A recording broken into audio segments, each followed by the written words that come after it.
नमस्कार. न्यूज डंकामध्ये मी महेश विचारे आपल्या सगळ्यांचं मनपूर्वक स्वागत करतो.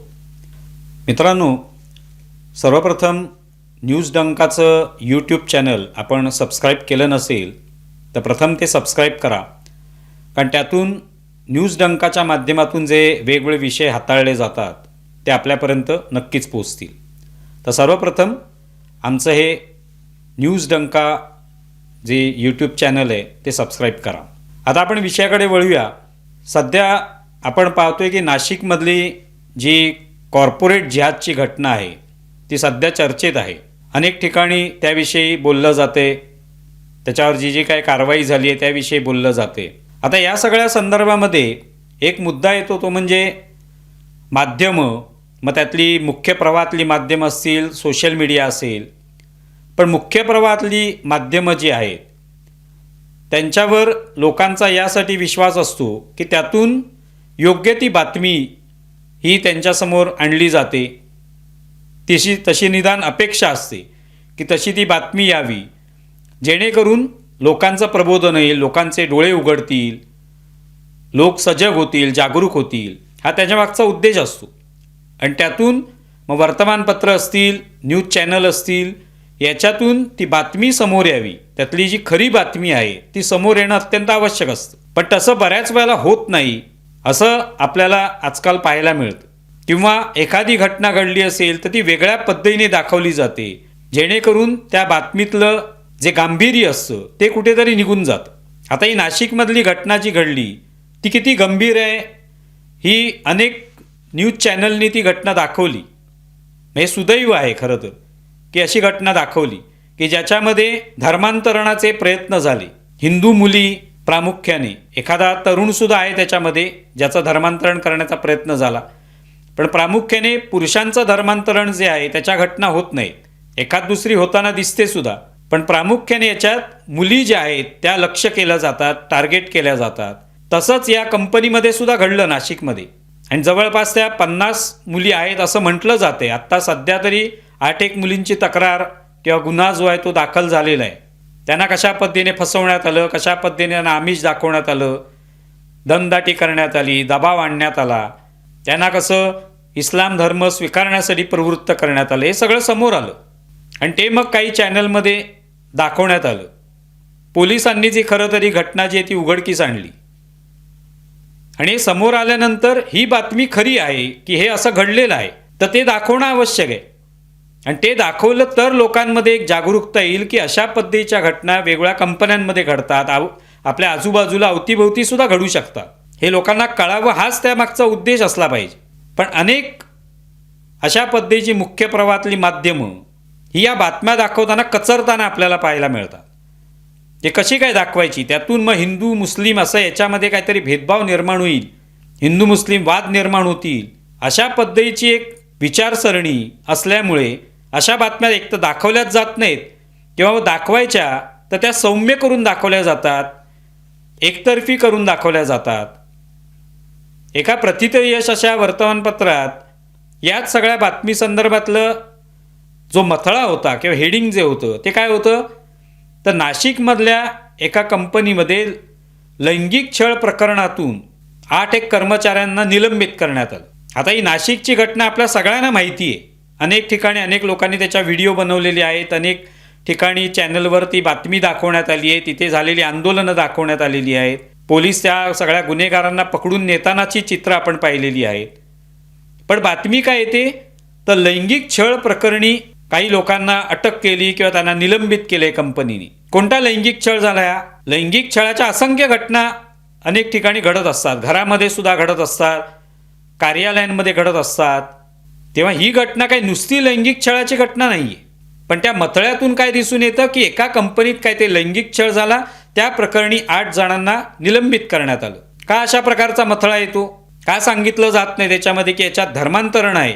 बातमीत असं लिहिलेलं धर्मांतरण, पण ते धर्मांतरण लिहिताना सुद्धा कोणत्या धर्माने आणि कोणत्या धर्मात रूपांतरित व्हावं, धर्मांतरित व्हावं यासाठी प्रयत्न केला, हे यायला नको समोर.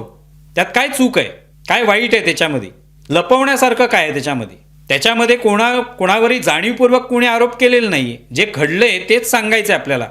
जो गुन्हा दाखल झालेला आहे, पोलिसांनी जो गुन्हा दाखल करून घेतलेला आहे, ज्या गुन्ह्याच्या संदर्भात पोलीस तपास करतायत, ज्या गुन्ह्याच्या संदर्भात लोकांना पकडण्यात आलेलं आहे, ती बातमी तर द्यायला पाहिजे. पण ती बातमी देताना नुसता लैंगिक छळ झाला. असा तर अनेक कार्यालयांमध्ये लैंगिक छळाच्या घटना घडत असतात. अनेक वेळेला असे कोणीतरी नवीन आलेली एखादी तरुणी असेल, नुकतीच त्या ठिकाणी नोकरीला आहे, तिला गरज आहे, दुनियादारीची माहिती नाही आहे, अशा वेळेला फसवणारे काही लोक असतात. त्या तरुणीचा बॉस असू शकतो त्याच्यामध्ये, किंवा एखादा कर्मचारी असू शकतो जो तिला फसवतो, काहीतरी आमिष दाखवतो, लग्नाचं आमिष दाखवू शकतो. कुठेतरी एखाद्या पार्टीमध्ये ते सगळे जातात, त्याच्यात त्या मुलीला फसवलं जातं, तिच्या काहीतरी ड्रिंक्समध्ये काहीतरी टाकलं जातं, तिच्या बलात्कार केला तो. ही लैंगिक छळाच्या अशा अनेक घटना आपण ऐकलेल्या आहेत, वाचलेल्या आहेत. नाशिकमधली घटना ही अशी लैंगिक छळाची घटना आहे का? तर नाही आहे. हा नुसता लैंगिक छळ नाही.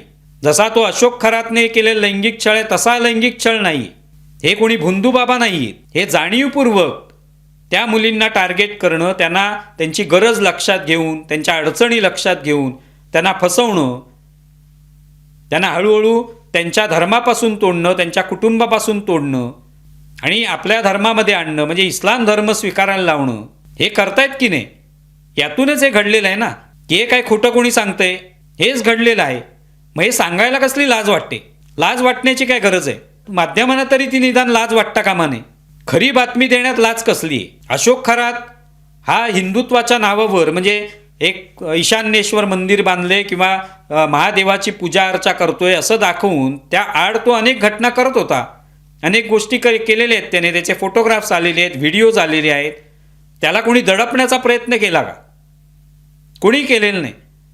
त्याचे सगळे कारनामे बाहेर आलेले आहेत, सगळे व्हिडिओज बाहेर आले. सगळ्या अखंड महाराष्ट्राने ते पाहिले व्हिडिओ, देशभरामध्ये पाहिले गेले. आता ते डिलीट झालेले आहेत, काढून टाकलेले आहेत सोशल माध्यमातून. पण बघितलं की नाही ते सगळ्या लोकांनी? आज त्याच्यावर कारवाई केली आहे, अनेक गुन्हे त्याच्यावर दाखल आहेत, 13-14 गुन्हे दाखल झालेले आहेत. ज्यांच्यावर अत्याचार झाले ते सगळे लोक पुढे आलेले आहेत, त्या पीडितासमोर आलेले आहेत, त्यांनी तक्रारी केलेल्या आहेत. त्याच्या संपत्तीवर टाच येणार आहे, त्याच्या बायकोला अटक करण्याचे प्रयत्न सुरू आहेत. त्याची चौकशी कित्येक तास झालेली आहे, त्याच्याही संबंधित अनेक लोकांची चौकशी सुरू आहे.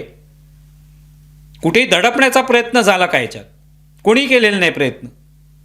उलट त्याला शिक्षा व्हावी असाच उद्देश आहे. भलेही त्याचे संबंध किती त्याने दाखवले की आपले कोणकोणत्या राजकीय नेत्यांशी संबंध होते, पक्षांशी होते, किती मोठ्या लोकांशी होते, किंवा आपल्याकडे प्रचंड पैसा कसा आहे, हे असूनसुद्धा आज तो तुरुंगात आहे. हे सगळं खरं लोकांनी दाखवलं की नाही? सगळ्या चॅनलवर, सगळ्या वर्तमानपत्रांनी दाखवलं, मोठमोठे मथळे केली. त्यावेळेला चर्चा आली की बघा हिंदुत्वामध्ये कशा पद्धतीचे लोक असतात. अंधश्रद्धाला विरोध करणाऱ्यांनी सुद्धा लगेच हे प्रकरण हाती घेतलं. मग हे प्रकरण कधी घेणार? नाशिकमधलं प्रकरण कधी हाती घेणार? तिथे एक प्रकारची अंधश्रद्धाच आहे ना, की आपण काहीतरी खोटं सांगतोय धर्माच्या नावावर आणि धर्मांतरित केलं जातंय. त्यासाठी कोणी पुढे येत नाही. त्यासाठी अशी माध्यमं अशा पद्धतीचे मथळे देतात ज्याच्यात खरी बातमी लपवली जाते. लैंगिक छळ असं एक सर्वसाधारण नाव त्याला दिलं जातं. हा नुसता लैंगिक छळ नाही आहे, हा धर्मांतरणाचा कट आहे, कारस्थान आहे. हे कधी सांगणार आहात? हा मथळा जेव्हा पाहतो आपण, मी कोणत्याही वर्तमानपत्राचं नाव घेणार नाही, पण त्या प्रथितयश नामांकित अशा वर्तमानपत्रांमध्ये असे मथळे येतात. तेच एखाद्या साधूने बलात्कार केला तर साधूने बलात्कार केला, मग ती यायलाच पाहिजे. साधू संताच्या नावावर तसे कपडे परिधान करून लोकांची फसवणूक एखादा व्यक्ती करत असेल तर त्याचं नाव समोर यायलाच पाहिजे, त्याचे कारनामे समोर यायलाच पाहिजे. मग अशा पद्धतीने एखाद्या कंपनीत फसवणूक करणाऱ्यांचे कारनामे का येऊ नयेत? ते जाहीररित्या स्पष्टपणे का सांगितले जाऊ नयेत? मग अशा वेळेला प्रश्न येतो की अशोक खरातसारखा भोंदू तर आहेच, लाखोंनी पडलेले आहेत असे भोंदू समाजामध्ये, आणि ते काय कुठल्या धर्माच्या नावावर नव्हे. अनेक जण वेगवेगळ्या पद्धतीने भोंदूगिरी करत असतात. मग पत्रकारितेमध्ये सुद्धा असतील भोंदू असे, राजकारणामध्ये सुद्धा असतील, वेगवेगळ्या व्यवसायांमध्ये असतील, वेगवेगळ्या कार्यालयांमध्ये असतील, खाजगी व्यवसायांमध्ये सुद्धा असतील.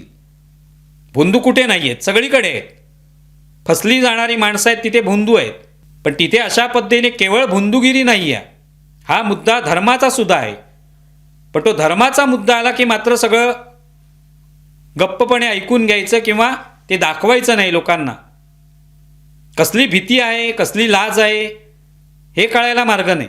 एकीकडे आपण वर्तमानपत्रातून काय दाखवायचं आहे की आपण कसे पुरोगामी आहोत, आम्ही कसे पुरोगामी विचारांना मानतो, त्या विचारांचा नेहमी प्रचार करतो, त्यांना स्थान देतो आमच्या वर्तमानपत्रांमध्ये. मग हे धर्माच्या नावावर जे काही चाललेले उद्योग आहेत धर्मांतरणाचे, लोकांना फसवून एका विशिष्ट समाजाला टार्गेट करण्याचे जे उद्योग आहेत ते का दाखवले जाणार नाहीत? ख्रिश्चन धर्मामध्ये सुद्धा अशा पद्धतीने धर्मांतरण केलं जातं. अनेक ठिकाणी असे वेगवेगळे मेळावे घेतले जातात. तिकडे आम्ही तुम्हाला रोगातून मुक्त करतो, नोकरी लगेच मिळेल, रोगमुक्त लगेच व्हाल, अशी आश्वासनं दिली जातात. त्यातून धर्मांतरित केलं जातं लोकांना. का दाखवायचं नाही हे प्रकर्षाने? का त्याचे मोठे मथळे तयार होत नाहीत? आणि मग प्रश्न येतो की भोंदू हेच नाही आहेत, तर अशा पद्धतीने बातम्या दडपणारे, सौम्यपणे बातम्या दाखवणारे हे सुद्धा भोंदूच आहेत. त्यांनी कोणालाही भोंदू म्हणण्याची आवश्यकता नाही. आपणही भोंदूगिरीच करतो बातमी दाखवताना. आम्ही फक्त त्याला लैंगिक छळ म्हणणार, आम्ही फक्त त्याला एक सर्वसाधारण गुन्हा म्हणणार. त्यातलं कट कारस्थान, त्यातले छुपे इरादे, हेतू हे आम्ही दाखवणार नाही. आम्ही सोयीस्कररित्या बातम्या दाखवू. मग याला सुद्धा भोंदूगिरीच म्हटलं पाहिजे. हे सुद्धा भोंदू आहेत. अशा पद्धतीने खोटे मथळे देणारे, खोट्या बातम्या प्रसिद्ध करणारे किंवा बातम्या दडपणारे हे सुद्धा भोंदू आहेत असंच म्हणावं लागेल. तुम्हाला या संदर्भात काय वाटते जरूर कळवा. आमचा व्हिडिओ जास्तीत जास्त लाईक करा, शेअर करा आणि आमचं यूट्यूब चॅनल सबस्क्राईब करा. धन्यवाद.